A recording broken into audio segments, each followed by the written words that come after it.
What is going on? Welcome to BP Insights. So, the title of this is Chasing Women makes your life hard." And what I mean by this is, when you're constantly chasing women, you're just not a lot. Oftentimes, you become unhappy, and you become unhappy because that's consuming a lot of your time.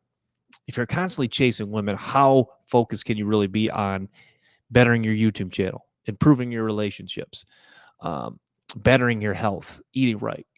If you're focused on one, you know, focusing on one thing, one aspect of life is just it's not always the best idea. It's like you've overfilled a bucket of a bucket, a portion of your life. So chasing women, just not it's not a good thing to do.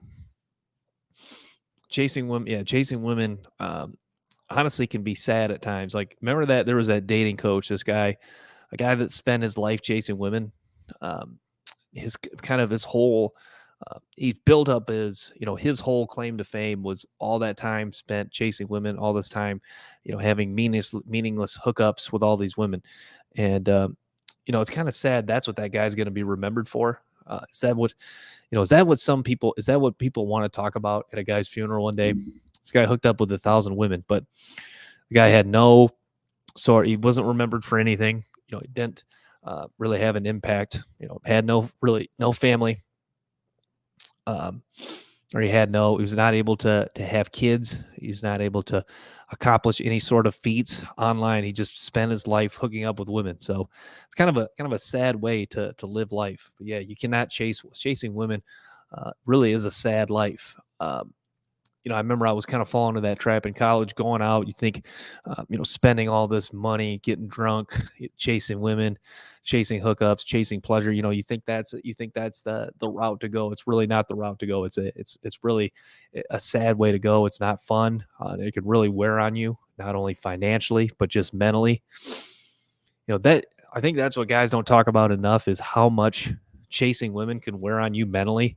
It really does take a toll on you mentally because if you're always just chasing women, then you're just you're kind of at the mercy of her decision making. Meaning, if she wants to reject, if you're investing heavily, they say investing heavily, getting attached, they say heavy investment, heavy attachment is the root of all suffering. If you're doing those things, then it's easy to really get your heart broken.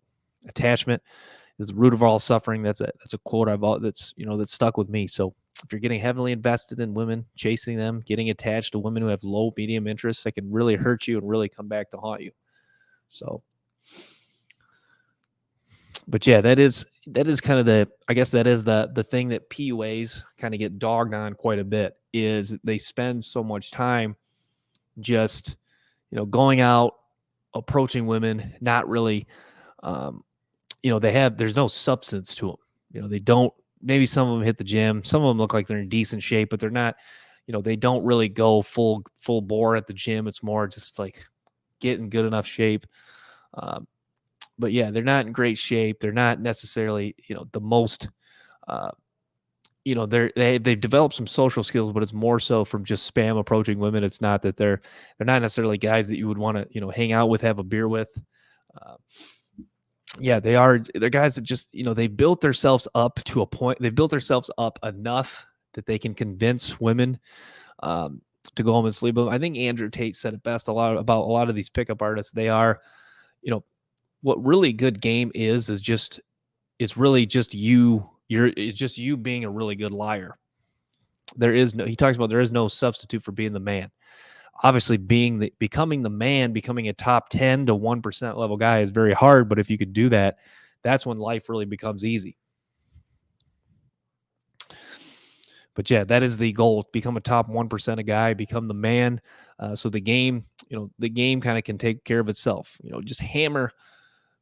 If you really just want to get good with women, obviously you need to practice approaching. You need to practice going out with women, but practice approaching with the mindset that you're vetting these girls too. You're vetting to see if they actually really like you.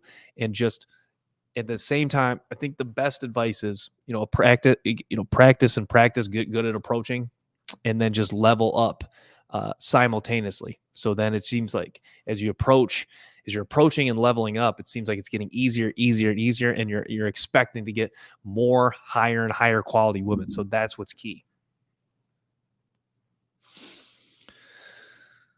But yeah, I think the goal for most men, I know most guys won't achieve this feat. The goal for most men is to get the most attractive, highest quality woman possible.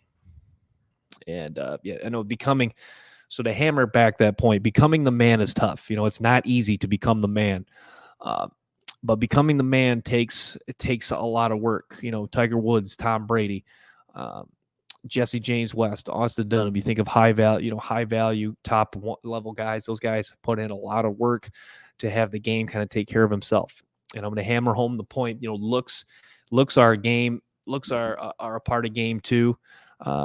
Looks is game. Looks is riz, whatever terminology you want to use. So, leveling up your looks is a huge part of it.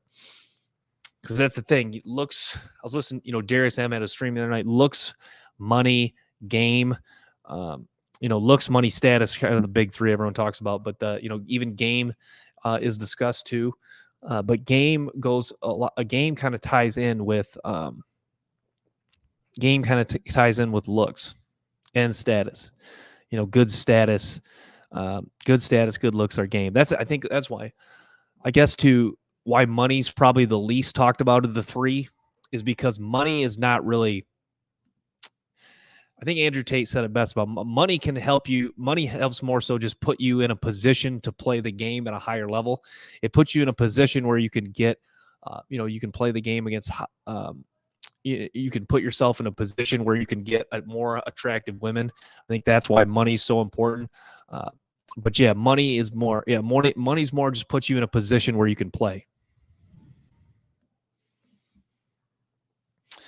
But yeah, status is so important because status, I think, what's key about status will just get you in a position where there'll be some girls that just want to fuck you right away. Like, Tiger Woods, Tom Brady. There's a lot of girls out there, they call them, groupies, cloud chasers, whatever terminology you want. But those, there's this woman that will just fuck those guys because, just because they have the status. So that's status will more so get you just girls that are just down to fuck you right away. So that's why status is so important, because you're going to get instantly girls that are just down based off of who you are. I think that's why status is key. Status is, arguably the top one, just because it's, you can instantaneously get girls that are just down right away.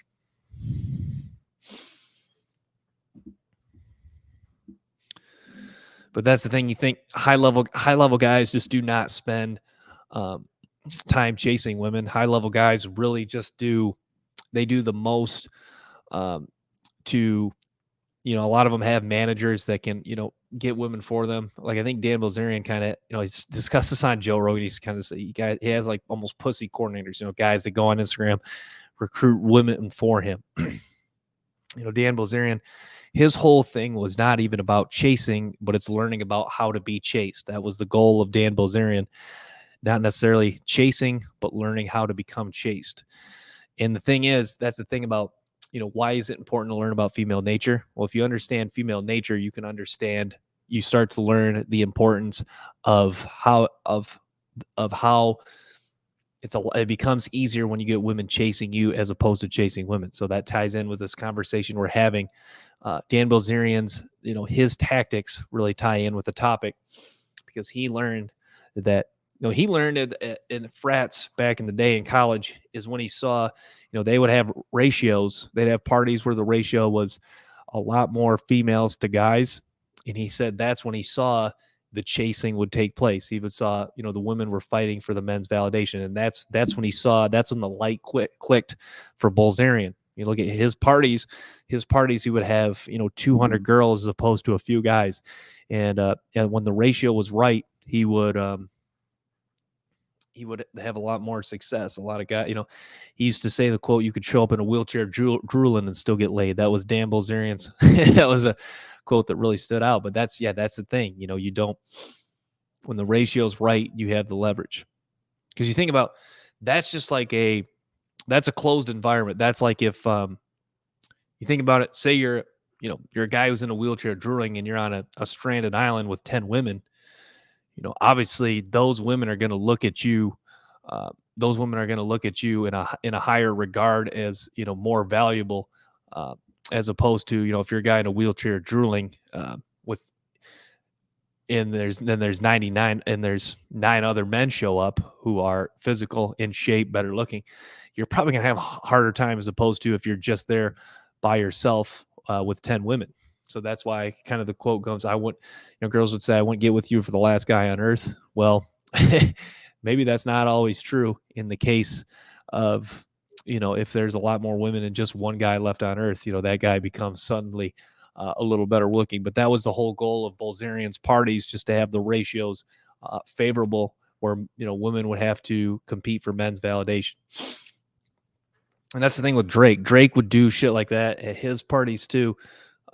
He would just invite so many women, and he'd invite all these women, and he'd just kind of just ignore and chill the whole night. And then at the end of the night, he'd decide which girl, just kind of pick one girl that he wanted to talk to and hook up with. So yeah, that's you think, oh, that's unfair, and he's just lucky because he's got money, fame, da da da. Well, for every guy that's for 99, 98, 99% of the guys that are in the 1%, if you will, they put in the work to become that guy. So they deserve the spoils of being able to do shit like that. If you're an average guy, you don't get the spoils to do stuff like that. You're going to have to, you're going to have to level up. You're going to have to get better with women. You're going to have to learn how to be charismatic. You're going to learn how to lead, how to be persistent at times. You're going to learn how to deal with rejection. Those are all things that are going to come to the territory if you're not going to try to become a top 1% guy. And I know I still struggled with this too, since I'm not a top 1% guy. But the thing about me though, being a taller, in shape guy, fairly attractive, I've already put myself in at least a certain category, even though money and status is not quite there yet. If you're at least, that's the thing. If you're a tall, in shape guy, you've at least put yourself in the top 20, 25%. So that's already a big leap. That's already a big step forward above others. But as you continue to level up, you'll notice it'll get a little bit easier. But yeah, Drake, Dan Bilzerian, guys that have really understood the ratio and the power of, when women are chasing you and women are fighting for your attention as opposed to the opposite. Go grab my water real quick.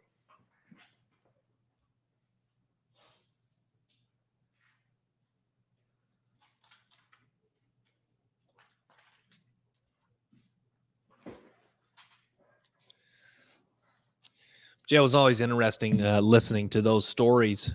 It was always interesting listening to those stories by Bilzerian and Drake's parties. These guys just really understood, what it takes to get women fighting for their attention. And yeah, that's the thing. I think most top level guys, I think if you would ask them, I know Austin Dunham talked about this. They like getting rejected by women. I think two things. They like being rejected by women, and they like women who really are into them, and women that are chasing them as the prize, as the man should be. They like this because, women who aren't into when you're a high level guy, you don't want to waste, your time becomes very valuable, and you don't want to waste time dealing with low interest women. So if you can, the easier you can weed them out, the better. So I think these scenarios are very ideal for them to keep women. Or these scenarios are very ideal for them to find women that are actually into them and want to spend time with them.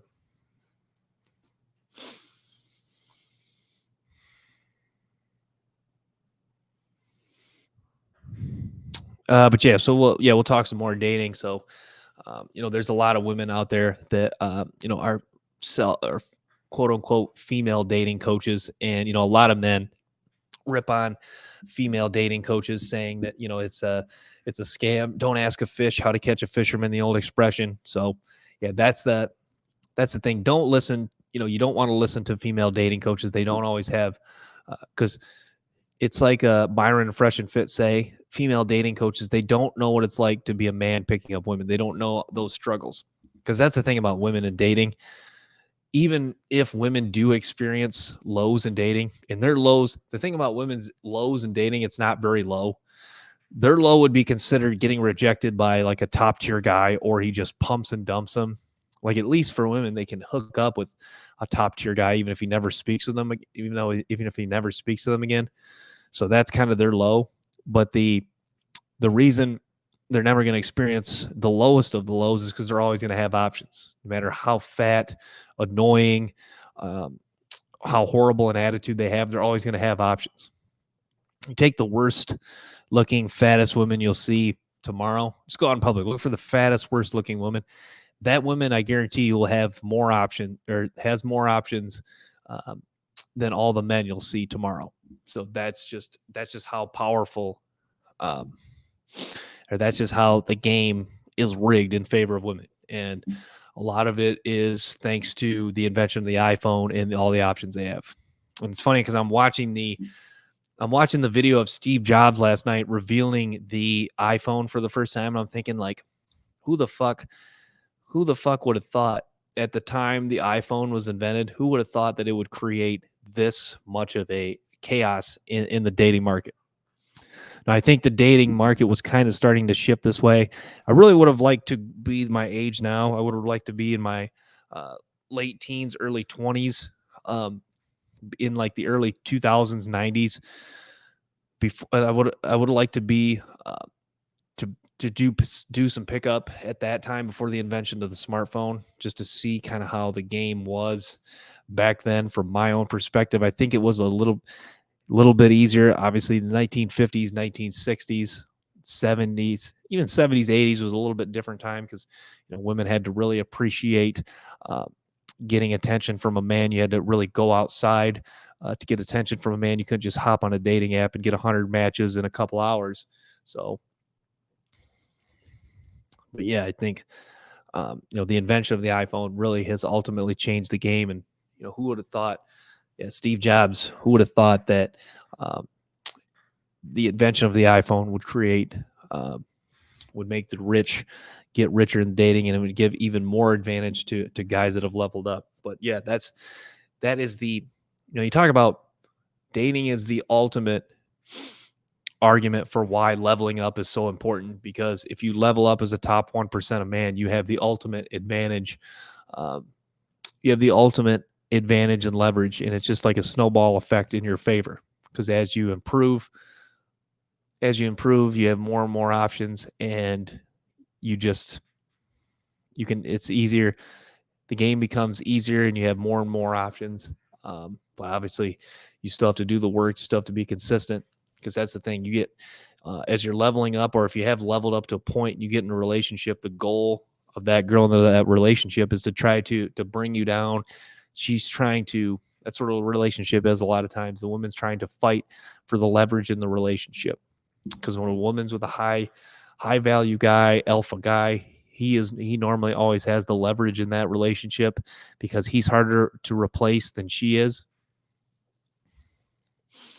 Because that's why the dynamic's off when if you have an average, an average guy who was, getting with a girl who's maybe a little, like, even on his level or a point higher. If he is able to pull her, he's more easy to replace for him, or she's more, he's easier to replace than she's easy than vice versa for him yeah. So that's the thing, guys can say,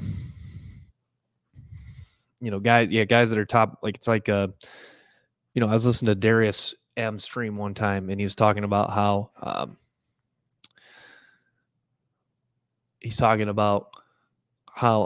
celebrities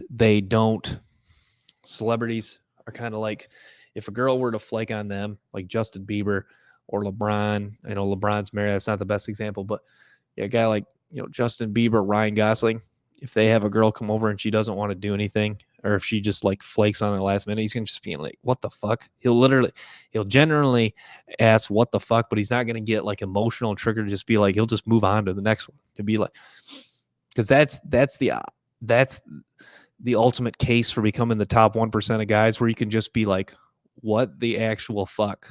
You could just say that and you can just pick another girl. You can, the goal you want to get to, you want to be in such winner mode that you genuinely want to say, when a girl rejects you, it's her loss. I remember there was nights out. I remember, in college, obviously, I didn't have, looks, money, or status. Had looks to a degree, but I didn't level up by looks like I did now. I wasn't in as good a shape. But I remember when my game was on point. I remember getting, a girl would reject me, and I would genuinely think to myself, her loss. When a girl rejects you, when you really feel like the man, I guess that's why feeling like the man, even if you're not the man, is key, because when a girl rejects you, you generally think it's her loss, and it's easier, and you think it's her loss, and it's easier to move on. So that's why, feeling good, being the man's important, but also feeling confident, feeling, feeling confident, feeling competent, having confidence in yourself coming from, accomplishment is so important as well. But yeah, back to the discussion of chasing women. So chasing women is just not, it's not a route you want, it's not a habit you want to get into. The guys that, a lot of these pickup coaches are, they're going to the bars frequently. They're spending a lot of money. Trip Advice, I remember he was a guy I listened to. He talks about he doesn't really spend a lot of money there, which is good. Or he doesn't drink. I think that's the other thing. Alcohol and women is kind of an interesting mix. I think I used to be a guy who kind of needed that alcohol to get into a social flow. But I think as you find out, as you level up and start feeling more confident in yourself, you almost feel better going out and approaching women sober, because your mind is just clear and it's easy. I think you're nervous at first, but once you get into that social flow, I think it becomes easier. I think alcohol just more so helps you get into that social flow. But I notice as you drink more and more, then you kind of just become out of it. You kind of just become like the sloppy drunk, tired drunk. So that's the thing. Chasing women, going to the bar frequently, you're gonna end up spending a lot of money, and it's not gonna be, it's not a habit you really want to get into. But yeah, it's interesting listening to Owen Cook. You could argue he's a guy that's kind of, was chasing women at times, but he was kind of, his approach, looking back on it, is kind of, no disrespect, but it's kind of like a beta way to self-improve, just because, like, if you're frequently going out to improve your social skills, you're doing it to, you're doing it like it's almost like you need the reassurance of others to feel good about yourself. Obviously, in his case, he just wanted to become a master of social. So I don't think in his case it was kind of beta, but I think a lot of the guys that learned from him, Rich Cooper was saying that his seminars are like beta conventions, because I think it's a lot of guys that have not leveled, like, they struggle with confidence because they haven't really accomplished much, because they're not in shape. They're naturally not the best looking guys, but I talked about how you can improve naturally and get better. So with that being said, they don't have a lot of confidence in their abilities. So even as much practicing socializing and practicing getting better at women, it's really only one piece of the equation. Joe Rogan was kind of ripping on Joe Rogan. I think he didn't say his name, but I think he was referring to him. He was saying that, he does it is kind of bad. This is kind of a bad way to go, because if you don't, like, that's why fitness is so important to Joe Rogan. Because if you solve fitness, then you stop kind of giving a shit about what people think about you. And I know I can confirm that too. Now 2 years into fitness, and like Austin Dunham, How to Beast, we're talking about this too. Once you get fitness rolling, you don't really give as much of a shit about what people think about you, because it's not that you view yourself better than people. It's just that that they're going home and sucking down Mountain Dew and Cheetos and McDonald's most of the time. And they're not inflicting pain and suffering on their body like you are. So that's where your confidence comes to talking to them. Like, who the fuck am I to have who the fuck am I to let someone judge me when I know they're just sucking down fast food 2 or 3 times a day? Like their own body, their own mind is weak. My mind eating right now, eating beef, eggs, and fruit, my mind is clear. So that's where you want to be. You want a clear mind. And that's the problem these guys have. A lot of these guys that, are coached start from the point of, I just want to get good socializing. It's like you may get good socializing, but there's really no substance to you. So outside of that environment, who are you to hold, to, hang your hat upon? It's like Joe Rogan, or it's like Andrew Tate talks about, who's the fat dork that was the Epstein guy. Take him out of Hollywood. What is he? Just a fat old dork. It's kind of like these guys that RSD Tyler coaches that are, still beta. Take them out of that environment, or they're at the bar and say they're good socializing at the bar, but take them out of that environment. What are they? Just scrawny, ugly, weird dorks. And obviously they can improve that, but they need to, they need stories to improve that. That's what Andrew Tate said. You need stories. You need to have a backbone. You need to get stronger mentally. A lot of that goes with, being an animal in the gym, getting into boxing, getting into, just doing stuff to make you uncomfortable. That's the thing. You look at that Neon guy. The guy sadly is a beta male, but he's built a presence online where he has access to those OnlyFans girls, but even though he's done the work to become high value, he's still not that alpha guy. He still doesn't have the backbone. So that's the problem with a guy like that is, he's the quote unquote case of high value guy, who still is a beta male. So you can still become a high value guy and be a beta male. You can argue Bill Gates is that too. So that's the thing. You want to become a high value guy, but still work out, suffer, become more masculine, toughen up to where you can become a high value masculine alpha guy.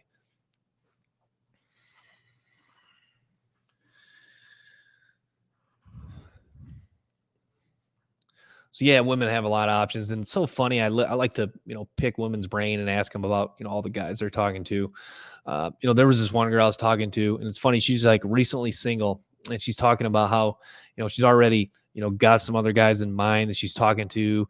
Dreaming of this guy, dreaming of that guy. Going on dates. Da da da. It's funny how I'm just like, most guys still don't believe that women are always talking to at least one or multiple guys. There's no woman is truly just single. Women are always dealing with one guy, two guys, three guys. There's always, because you got to think women, especially attractive women, they're just naturally at a lot more social places. Even though I talk about you don't see 9s and 10s out in public as much, women are just naturally in social places. Like women are always like, fairly cute girls are on the go. They're getting caught. Like, I'm getting coffee today, or I'm going to take my dog here, or I'm going to go for a walk. Those are all places where they can potentially run into men, or I'm going to go to the gym. Those are all places where they can potentially run in and meet a man. So those are all scenarios where a man could potentially approach them, get their number, get their Snapchat, get their Instagram. So there's all these different scenarios of where they're running into men. So women have a lot of options. And especially cute girls, they're in shape. They're always on the go. And yeah.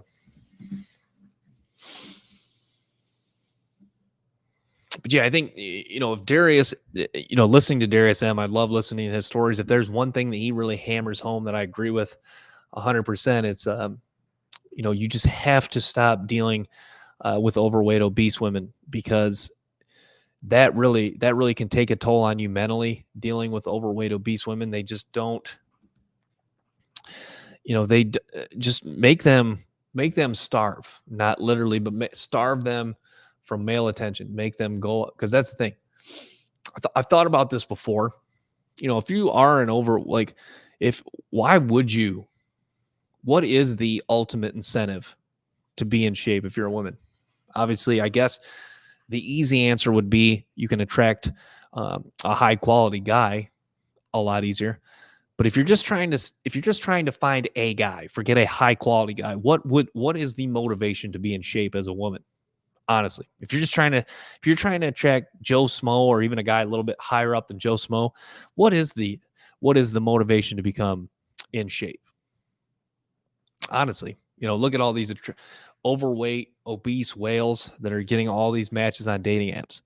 And that's what's funny. Darius M, on his podcast, we talk about, there's these women, all these dudes give these ratings to these women on these channels. Some of them are overweight, some are overweight, obese, and all these dudes are like, yeah, it's a 3 out of 4 out of 10. I would never smash. But what's interesting about guys that say this is when the lights are off, when no one's watching, when they've gone through a little bit of a dry spell, these are some of the women, maybe she doesn't look that bad. Swipe, message. When the lights are off, when no one's watching, these are some of the women that guys hit up.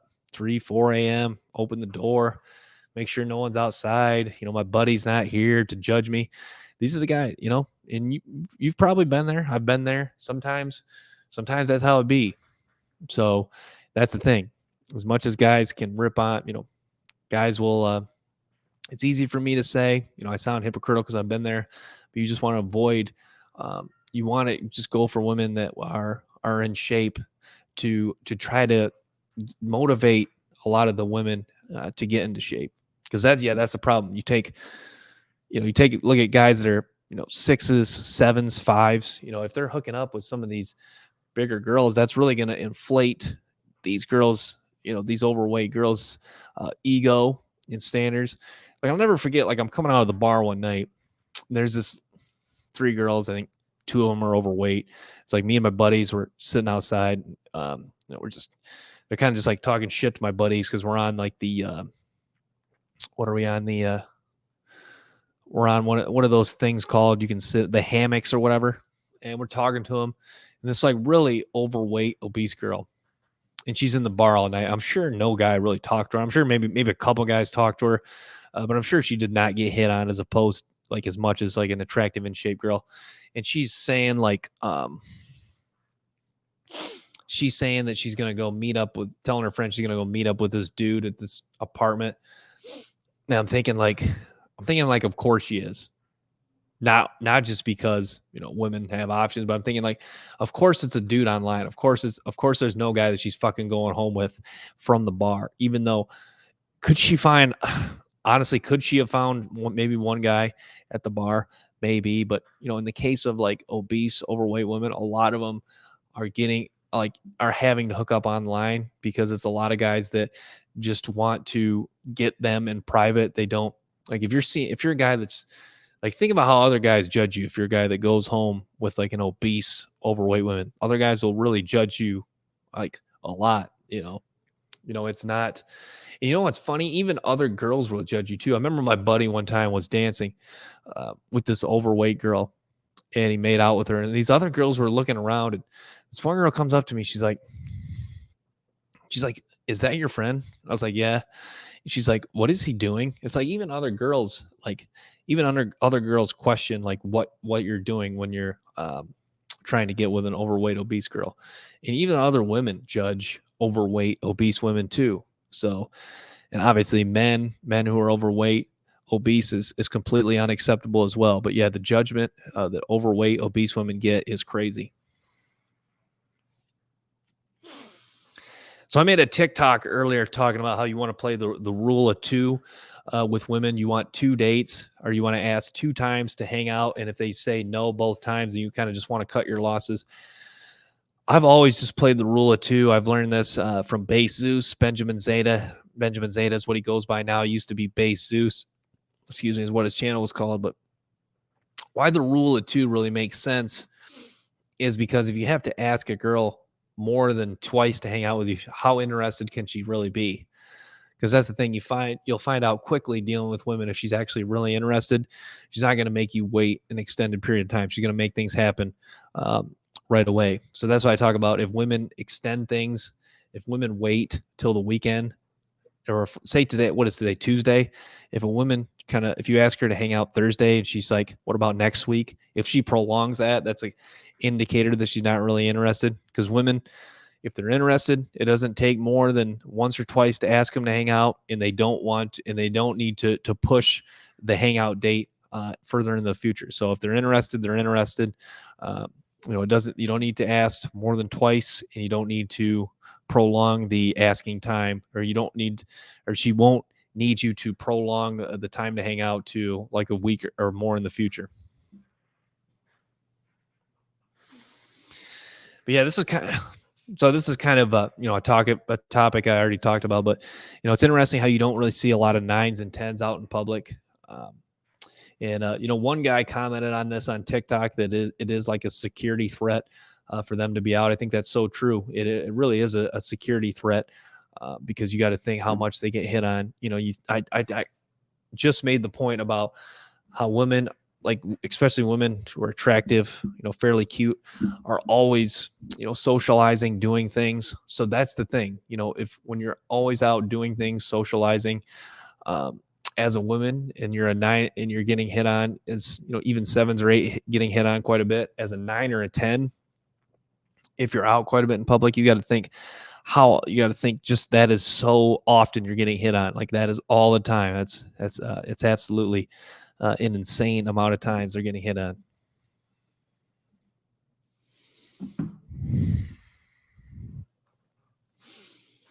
But yeah, that's the one thing I notice about 9s. They usually, you see them, or 8s, 9s. If you do see them out in public, they usually like go into stores. They go into places in the morning when there's not going to be a lot of men out, and they're always in a hurry. Like I've noticed that they quickly, and if you're a guy that they're not interested in, they want to try it. They'll avoid you at all cost. Like I talk about, I was in the gym in the summer. There was a very attractive girl working out, and she had headphones on, a hat. She was looking down, not making eye contact with anyone. Basically the point, if they're not interested in you, or if they're an attractive girl not interested in you, they really will, not only will they not give you any looks or any indicators of interest, they'll make it obvious and known that they do not want you to approach you.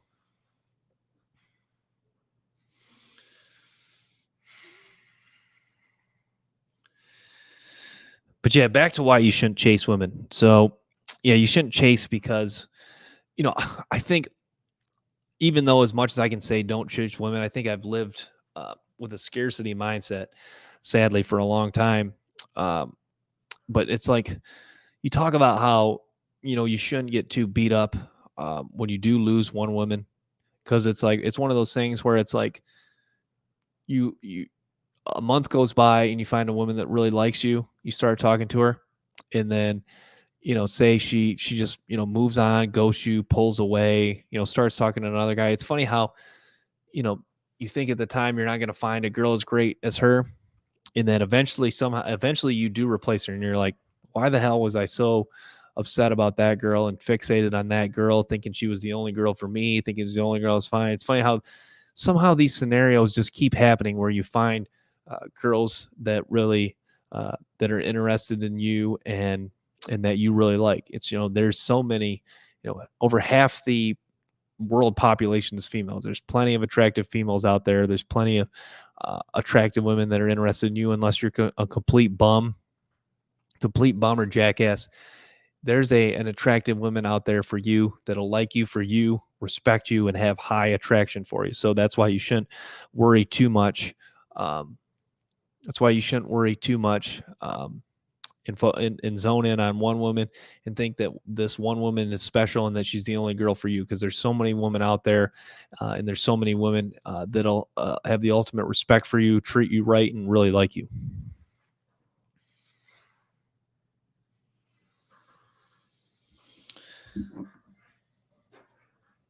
But yeah, dating's different nowadays. I wish all guys would just get off of dating apps. I think dating apps are so toxic. Women admit straight up on the internet that they go on dating apps to get attention from men.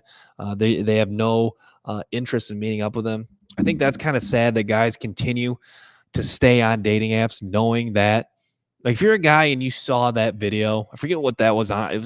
Maybe that was the Whatever. Was that the Whatever podcast, or was one? It's one of those podcasts. This girl straight up said that I go on dating apps strictly to get attention, validation from men, and to see. I've had a girl tell me she just goes on dating apps to see just how many matches she can get. I'm thinking, like, what the fuck, dude? Like that. Like, what a complete waste of time. You know, Darius M talks about it. A lot of women will waste their time just to waste your time. And dating apps are the perfect example of women just completely wasting a dude's time. Like, damn it, I wish I could go back and get all that fucking time I wasted on dating apps. You think about dating apps, you know, if you're playing the numbers game, Darius Sem talked about this too. If you're playing the numbers game, you know, think about dating apps. You can, like, if you're a fairly attractive guy, let's say if you're a good looking guy, you can get, you know, a decent amount of matches. Like, you can get 100 matches in, I don't even know, a few weeks, month. You could probably accumulate 50 to 100 matchups, 100 matches. But you got to think, like, all those fucking matches, like, you can easily talk to 100 girls on dating apps and none of them will want to meet up and go on a date. As opposed to in real life, you can talk to like 100. In real life, you can talk to 100 girls, and odds are, just by basic statistics, you could easily get 10 dates out of that. Now, it's harder in person to approach 100 girls. Obviously, that can be a little bit time consuming, especially if if you're looking for like the standards I do, like between ages 19, 25, in shape, no colored hair, no tattoos and shit. If you're looking for kind of strict, more, you know, no kids, in shape, if you're looking for strict criteria, that can be harder. But it's obviously, you know, the statistics are a lot more in your favor when you're approaching in real life as opposed to dating apps. But yeah, if you are on dating apps, really, the number one thing is get professional photos. Um, don't half-ass it. Don't have mirror selfies, some weak ass, low quality photos. You got to get fucking professional photos. Yeah, if you're in shape, get one shirtless pic. Um, kind of just set the precedent. You're down, you know, that you're down to clown. You know, that's the thing about dating apps. You know, that's the thing I've kind of was delusional about with dating apps. That I was thinking there's a lot of women on there that just aren't into hooking up. You know, that's what's funny. A lot, you know, my buddy hooked up with a girl that had in her dating apps no hookups, and I'm thinking, because it's like, it's one of those things where if you have to say no hookups, obviously subconsciously you're thinking about potentially, it's because it's on your mind hooking up. So that's what's funny. Sometimes those are the easiest girls to hook up with, the girls that have no hookups in their bio.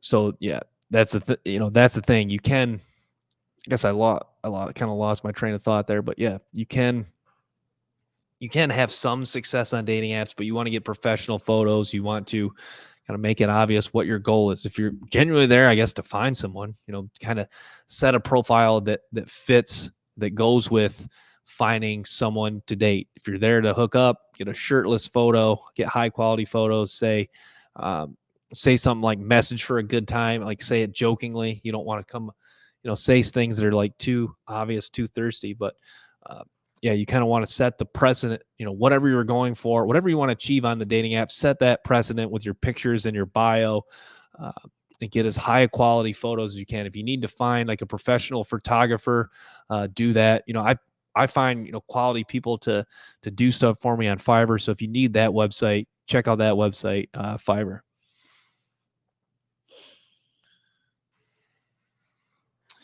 But yeah, it is interesting to just kind of, you know, to study women. I think, you know, working where you're around women all day, I've got the benefit of not being as nervous around attractive women. I think that's really, I think that's a skill in its own sense. I think that kind of goes hand in hand with improving socially. Game that kind of goes hand in hand with game, I guess, just being more comfortable around attractive women, because if you're more comfortable around attractive women, then they're going to assume that you get women, even if you don't. Because if that's the thing I talk about with the approach, you want to be, it's okay to be nervous, but you don't want to be too nervous. Because if you're too nervous, girls are just going to assume you don't get girls. Because if you're calm, if you're almost too calm, she's going to think, you know, is he approaching a lot of girls? And that can kind of work. Obviously, that's not a bad thing, but it also can be not a good thing, because then she thinks, does he just approach every girl? You know, is this a guy who's just not going to be, you know, long term? Obviously, that's not a bad thing to think. But if you're too, but if you're, I think if you're a little bit nervous, I think girls, there's the understanding aspect because girls will be like, okay, yeah, this is not a normal, it's not a normal social situation to just randomly approach a stranger. Obviously, people have conversations with strangers, but to approach a random girl and hit on her and get and ask for a number is not a, it's not a normal everyday uh, occurrence. For I guess, you know, sometimes for some women it is, but it's not necessarily an everyday occurrence. So, and yeah, that's the thing I realize a lot of girls, you know, when you get shot down, you'll get the I have a boyfriend quite frequently. That's just basically, you know, that's basically kind of the default answer to, um, you know, a girl rejecting you. Yeah, I have a boyfriend is the, yeah, it's the ultimate go to because, yeah, they just want to get you. Um, or they just, you know, they're not interested and they don't, they want to let you down. They don't want to be necessarily rude or too hard on you, but they want to just, you know, make it look like they uh, have a genuine excuse to let you down. So yeah, I have a boyfriend is kind of one of the main go-tos.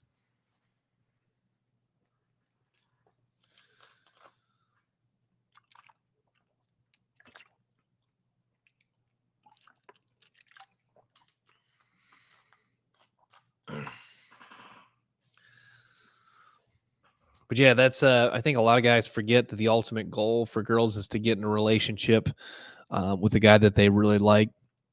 You know, it's too bad with a lot of girls, they get in a relationship with guys they don't really like. And, you know, what's too bad for the guy is the guy doesn't even realize that the girl doesn't even really like him. So it's just kind of it's kind of one of those things where it's just like a, it's a relationship where both sides are, you know, kind of unaware of the flaw, you know, of what the other's thinking. You know, there is so many girls that just, you know, settle for a guy because that guy puts him on a pedestal, and then that guy is delusional uh, and thinks that the girl actually really likes him. In reality, she somewhat likes him, somewhat attracted to him, but doesn't really like him that much. She just more so wants the attention and the provision on a consistent basis. Um, you know, and it's sad how many relationships are like that because, you know, most guys are, just by basic probability, most guys are below average and average. So that's the thing. You got to think with 50% of the population being female, 50% male, with women wanting a lot of the top guys, but not being able to get all the top guys, just by default, a lot of women are in relationships with guys that they really don't have that high interest and high attraction for. So, you know, that's, it's really too sad that there is so many relationships where the girl's with a guy that she's settled with and doesn't really like that much, and the guy is kind of deluded to thinking that that the girl really likes him that much. But yeah, it goes back to, I know a lot of people have hammered this home, but this is one of the best quotes I've heard. The question you got to ask yourself when in a relationship: are you the guy that she really wants, or are you the guy that she settled for? That's the ultimate question you got to ask yourself as a man. And you also got to ask yourself, this kind of goes with that question, but are you her best option? Am I the best that she can do? If you answer yes, then that's a good start. Becoming, you know, becoming the guy that she really wants, becoming the guy that's her best option is the ultimate goal you want to get to. If you are with a girl and you are her best option, it just makes life so much easier. You know, the game become, you know, it just becomes a smooth, easier relationship. When she genuinely feels like she's one to get you, as opposed to you're just a guy that she kind of likes, she kind of is attracted to, but she's still looking at other guys. She still fixes her hair around other guys. She disrespects you in public, disrespects you at time. Is that the relationship you want to be in? It's like Owen Cook said it best. RSD Tyler, Owen Cook said it best. Do you want to be the guy where you're in a relationship with a girl who chose you over some dickhead and she wants to date the dickhead, but she settles with you just because you're just so nice. You're just a good little boy. You just do what she says. You know, she doesn't really even suck your dick too often. Is that the relationship you want to be in? Do you want to become that guy? Do you want to become the nerdy dork that settles for a fucking um, single mother later in life after she's been pumped and dumped by the alpha guys? Is that really the guy you want to be? if that's the guy you want to be, then man, that's really a sad life. You know, being the being the step, like if you look at a lot of dudes that are like the stepdaddies, you know, these dude, like not all of them, but a lot of these dudes just are like the biggest betas. Like, and Darius is right. You look about dudes that are like in relationships with just fucking whales. Like the dudes, they don't even have their shoulders back.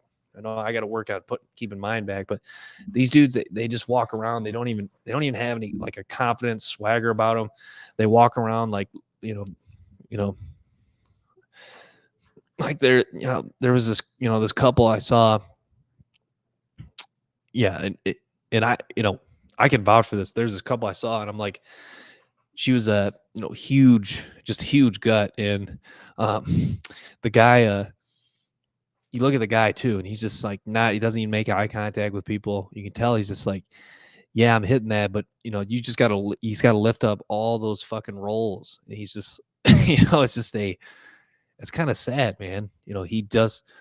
I think deep down he knows he could have done better, but he's just like, yeah, I'll settle. And his life's probably like that too. Probably just goes home and fucking watches cops, just binges fucking Mountain Dew and Cheetos and just kind of wonders about, what if he did this? What if he improved? What if he put in those hours in the gym? Would he be having to lift up all those fucking fat rolls if he had done the work up front?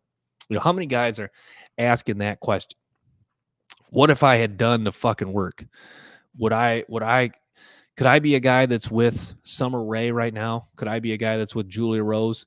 Now I know every guy doesn't have aspirations to date the the most attractive Instagram models, but I think deep down, I think even if you're not motivated to, I think deep down every guy thinks that, or every guy had at least thought about something like that. Because look at the show. Like, you remember the show, The Hard Times of R.J. Berger?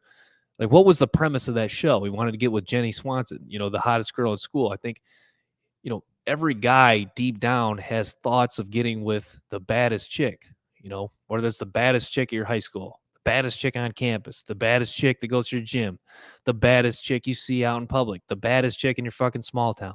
Every guy has aspirations of getting with the baddest chick. Everyone's thought about that. That's why everyone related to the fucking show, The Hard Times of R.J. Berger. And that goes back to all these dudes that are with the big fatties, the whales lifting up the fat rolls just to play. That's why they're, frustrated, because they know deep down they didn't do the work.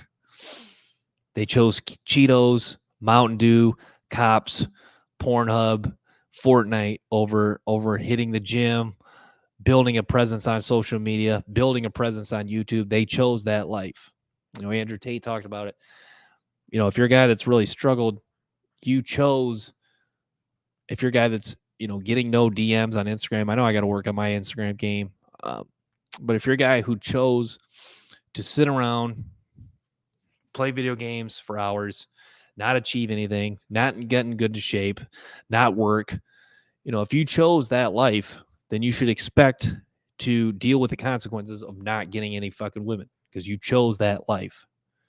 All those hours accumulated into you not getting any what you wanted.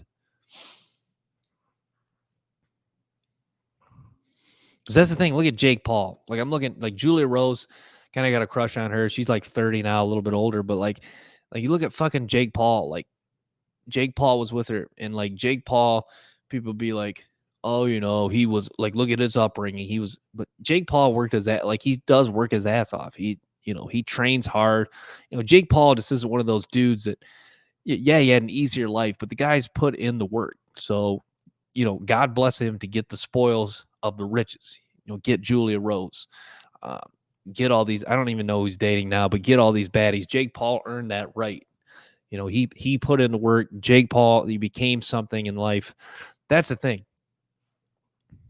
To get, whether you're Andrew Tate, Ryan Gosling, Jake Paul, if you putting in the work is hard, but the spoils are going to feel awesome. You're going to be able to, someday. I went to the gym consistently now for like 2 years. I didn't want to work out today at all.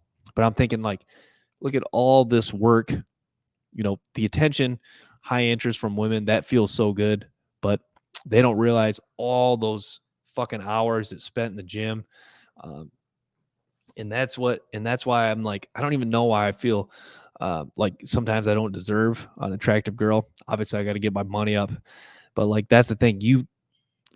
All those, all that hard work um, pays off, and you're going to be glad. You like, there'll be times where it's going to, last night I'm working till I'm on here till 2, 3 a.m. and it fucking sucks. It's, even right now I'm struggling to want to keep this going, but you think about, this, these, these struggles will pay off. These habits, this discipline, this is going to pay off eventually. So you just got to keep grinding and stick with it. Do you really want to be, I was listening to the Joe Rogan, David Goggins podcast is motivational for a number of reasons. But that quote David Goggins is talking about Kobe Bryant. He's talking about, Kobe Bryant. I know he died younger than than people wanted, but I think Kobe Bryant really I think he looking back, now that he's dead, I think looking back, he can say he lived a great life because he gave everything he had. I think that's why people are satisfied with their life or they're not, because they can honestly look in the mirror and say, I gave everything I had. I think that's a powerful thing to say to yourself. And I think that helps you stay motivated to grind, because when you can look at yourself, say you die, I don't know, say you're a guy and you live to be 75, 76 years old, even 80 years old, and you die and you're on your deathbed someday and you're thinking like, I think it's a good feeling when you can look in the fucking mirror, the nurse is coming in, maybe she's hot. You're just like, I'm on my deathbed, fucking got shit running through my nose and shit. And you can look and say, I genuinely gave everything I had. I think that's really important. So I think, even all those hours I put in the gym, and I'm thinking like, there's times I'm in the locker room before the gym and I'm like, you're asking yourself, why the fuck am I doing this? I don't want to do this. Like, this is going to be painful. But you think, you don't want to think of other men as the enemy, but you know that if you're not going to do it, some other guy's going to do it. Because there's always, I think the ultimate motivation for me to go to the gym every day or do something hard every day is there's always a guy that'll do it regardless of how he feels. I know Andrew Tate hammers this home. Guys, you can't just perform only when you feel like it, because there's always a guy out there that's going to perform when he doesn't feel like it. So even if you're tired, even if you had 2 hours of fucking sleep, Andrew Tate, that's one of my favorite quotes. The other men out there don't care if you're tired. The other men are out here to destroy you and take your girl. So that's the thing. Think about that. When you choose not to go to work, when you choose not to work out, when you choose not to post on your YouTube channel, you are saying to other guys, it's okay you can get the edge on me. It's okay that you can get one step closer to taking my fucking girl. That's what you're really saying when you choose not to perform. Do you really want to give? So that's why doing something every day is so critical, because if you do something every day, you can weed out the people who just do stuff when they feel like it. And that's what Andrew Tate's whole goal is. He hammers home, the men on the Titanic did not feel like dying. Sometimes it's not always about doing what you feel like doing. Is doing what you're doing getting you closer to your goal, or is it moving you away from your goal? Is sitting down and binge watching Netflix, is that getting you closer to your goal, or is that just getting you closer to being more of a loser and being on your deathbed at 80 years old saying, oh, yeah, I should have watched more episodes of that god-awful show Friends? Is that really what you want to is that really what you want to say at age 80? I should have binge watched more episodes of that shit show Friends? That's not what you want to say? But yeah, you got to perform when you don't feel like it. There's days I'm at work and I'm thinking like, some days I'm working like 9 to 5. I'm thinking like, just like, you think like, fuck this, man. Fuck this shit. It's going to be a long day. But you have to just put your head down, grit your teeth. You have to take pride in suffering. I think that's one thing I've learned, to just take a lot of pride in suffering. doing shit that people don't want to do is kind of that's what's going to give you the ultimate confidence, and that goes hand in hand with having successful women. When I'm going to the gym every day, I'm not thinking I'm better than this guy or I'm better than that guy, but I'm thinking like I've put myself in a position where I can truly garner belief that I deserve a woman, not just because I go to the gym every day, but because I'm doing stuff that other men aren't. So when you're competing with other men for the girl you want, and you're doing stuff that other men aren't doing, you can really take pride in that you are really giving it your all to do things that other men are not doing, and you're getting yourself closer to accomplishing goals that other men aren't. So that's why you really got to take pride in suffering, take pride in doing something every day.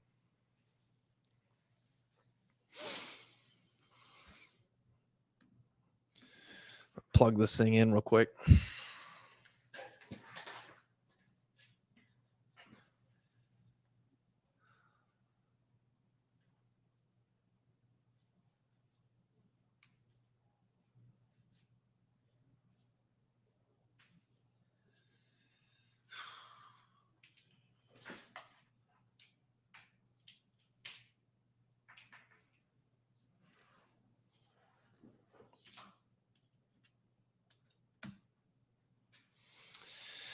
All right, had to plug this thing in. All right, we'll keep on this keep on talking here.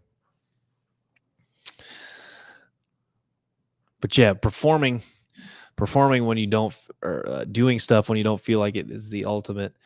It's the ultimate builder. Discipline. David Goggins talks about you really want to talk about changing your fucking DNA. The ultimate answer is discipline. That's how you really change your fucking DNA.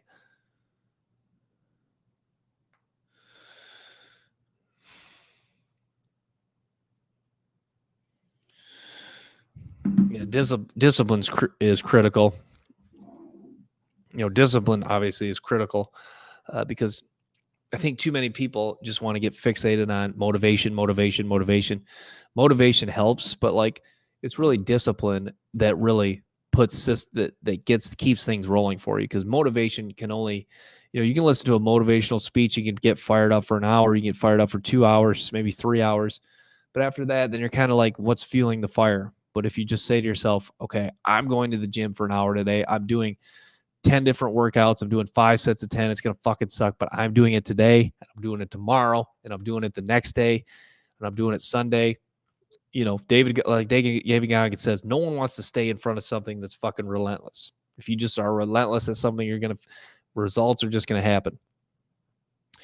And you're going to start to feel that anxiety when you're not doing what you're supposed to do. And it's a good, healthy anxiety stress that your body's telling you, you got to get down to business. You got to do what the fuck you're supposed to be doing, and not what you feel like doing, and not what's going to bring you short-term pleasure and comfort.